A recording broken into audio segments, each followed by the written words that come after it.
ఆచి chicken masala. AP assembly సమావేశాల సాక్షిగా బీసీలకు 34% రిజర్వేషన్లు కల్పించడం చారిత్రాత్మక నిర్ణయమని మంత్రి పార్థసారథి అన్నారు.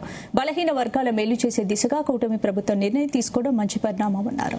స్థానిక ఎన్నికలతో పాటు ఎమ్మెల్సీలకు రిజర్వేషన్ ఇవ్వడం కూడా కూటమి ప్రభుత్వానికి సాధ్యమైందని అంటున్న మంత్రి పార్థసారథితో మా ప్రతినిధి సుమా ఫేస్ టు ఫేస్.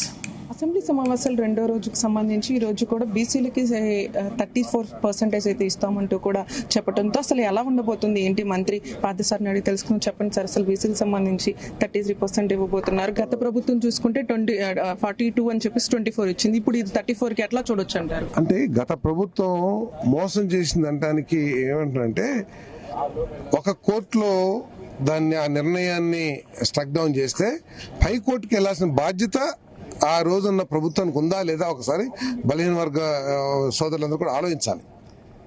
సరే, సుప్రీంకోర్టు ఏది చెప్తుందో అదే ఫైనల్ గా ఎవరైనా సరే అవలంబించాల్సిందే. కానీ కనీసం పోరాటం చేయకోకుండా ఉన్న పర్సంటేజ్ ను కూడా చేయకోకుండా 34% కూడా ఇవ్వకోకుండా దాన్ని 24% తగ్గిస్తూ అనేది ఆ ప్రభుత్వం చేసిన పెద్ద మోసం అని చెప్పేసి మేము ఆలోచిస్తాం. ఇప్పుడు చూసుకుంటే సార్ స్థానిక ఎన్నికలకు సంబంధించి కూడా ఎస్సీ ఎస్టీకి న్యాయం చేసే విధంగా అయితే ఇచ్చారు సార్.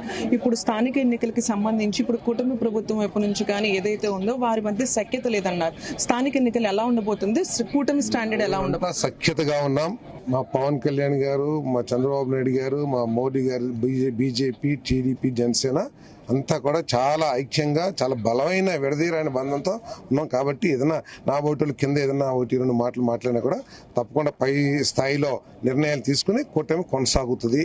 ఇప్పుడు ఆయన చెప్తున్నా కదా, పవన్ కళ్యాణ్ గారు అంటారు 30 సంవత్సరాలు చంద్రబాబు గారు ముఖ్యమంత్రి.